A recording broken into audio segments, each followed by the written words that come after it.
Negara-negara lain, Amerika juga mengalami kekurangan peralatan medis untuk mengatasi wabah ini. Kita sudah terhubung dengan jurnalis VOA Virginia Gunawan di Washington DC. Ya, Virginia, seperti apa kondisi terkini di Amerika Serikat terkait pandemi COVID-19 dan juga kalau saya tidak salah, Presiden Trump mengatakan bahwa dalam dua minggu ke depan ini akan menjadi masa-masa tersulit untuk rakyat Amerika dalam menghadapi pandemi COVID-19. Ya, memang benar, Amy dan pemirsa Metro TV. Pekan ini memasuki pekan yang paling berat untuk menghadapi pandemi COVID-19 ini karena saat ini saja pasien positif yang terkena virus corona sudah mencapai 350.000 orang dan yang meninggal ada sedikitnya 10.000 orang. Ini memang menjadi angka yang paling besar di dunia. Pandeminya itu seperti yang tadi disampaikan juga terjadi di New York. Negara bagian New York adalah salah satu negara padat penduduknya, termasuk kota New York City itu memang tempat yang paling padat penduduknya dan konsentrasinya terjadi di agak bisa men-track atau menyisir siapa sebenarnya yang menjadi bagaimana penularan ini bisa terus terjadi. Kalau dilihat pergerakannya, pergeserannya. Sekarang di pantai timur Amerika Serikat lebih banyak negara-negara bagian yang terdampak oleh virus corona. Misalnya saja New York, New Jersey, Michigan, Louisiana adalah 4 negara bagian yang pasien positif virus corona tertinggi di Amerika Serikat. Kalau kita bandingkan ke negara bagian yang ada di pantai barat Amerika Serikat yang awalnya terkena atau terdeteksi pasien virus positif virus corona itu, sekarang mereka sudah mulai berkurang angkanya dan berangsur-angsur tidak bertambah jumlah pasien positifnya. Ini dikarenakan ada beberapa faktor. Yang pertama karena mereka sudah mulai menetapkan atau menegaskan untuk melakukan perintah tetap tinggal di rumah atau stay at home order. Saat ini ada 41 negara bagian di Amerika Serikat yang menerapkan perintah larangan tersebut dan sekitar 311 juta warga Amerika Serikat tinggal di dalam rumah dan berusaha untuk tidak melakukan interaksi sosial dengan masyarakat sekitarnya. Tadi sempat disebutkan juga bahwa adanya kekurangan peralatan bagi tim medis. Memang sama dengan negara lain di dunia, Amerika Serikat juga mengalami hal yang sama, kekurangan masker, kekurangan alat peralatan medis seperti ventilator yang bisa memberikan bantuan kepada pasien yang parah. Namun saat ini pemerintahan Trump juga meminta bantuan kepada negara-negara lain. Nah, ini yang sempat dipertanyakan ya, mengapa Amerika sebagai sebuah negara maju masih meminta bantuan dari negara-negara lain. Namun memang kondisinya sangat berbeda. Ini sesuatu yang tidak bisa diperkirakan dan sebelumnya mereka tidak pernah membayangkan bahwa butuh untuk memproduksi masker sebanyak itu bagi tenaga medis sebanyak itu.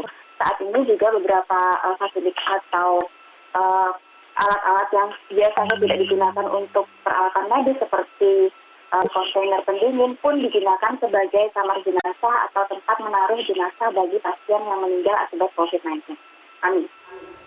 Ya, lalu apakah sebenarnya di sana masih banyak warga yang melanggar physical distancing ataupun anjuran untuk tidak keluar rumah seperti itu? Dan kalau misalnya juga soal kekurangan, apakah di sana juga sejauh ini masih mencukupi dari sisi tempat tidur ataupun juga perawatan yang disiapkan oleh pemerintah setempat seperti itu atau seperti apa? Di Amerika Serikat sendiri untuk perintah tetap tinggal di rumahnya itu bervariasi ya antara satu negara bagian dengan negara bagian lain. Saya di Washington DC, jika ada pelanggaran, jika kita ingin, misalnya saya ingin keluar dari rumah dan ingin melakukan aktivitas di luar rumah, dilihat dulu apakah itu aktivitas esensial atau tidak. Aktivitas esensial pun berbeda dari setiap negara bagian.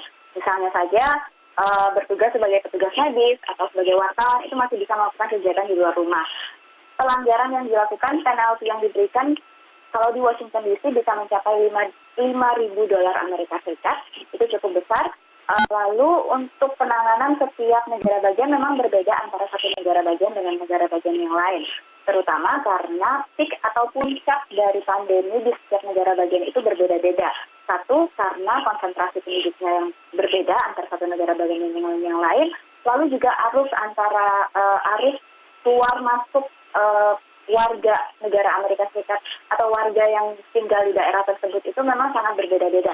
Nah, ini yang membuat Trump sendiri agak kesulitan untuk menerka apa sebenarnya langkah yang harus dilakukan secara nasional, walaupun banyak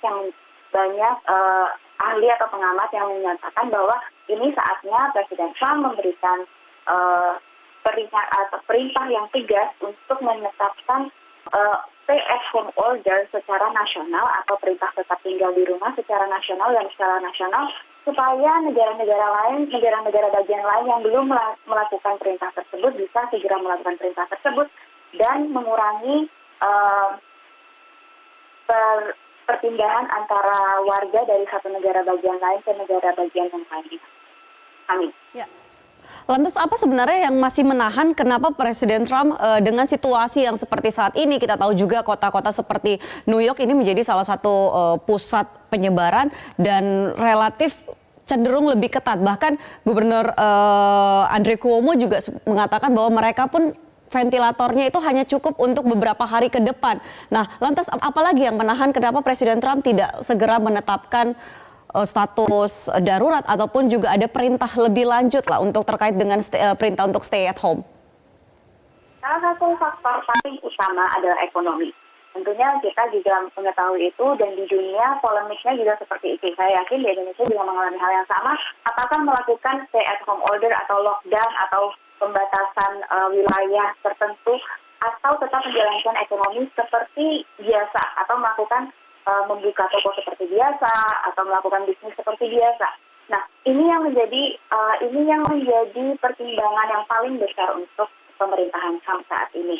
Walaupun satu setengah minggu lalu, Kongres sudah memutuskan untuk mengeluarkan stimulus sebesar $2 triliun Amerika untuk diberikan kepada individu dan keluarga serta bisnis yang terdampak, bisnis kecil maupun bisnis besar yang terdampak.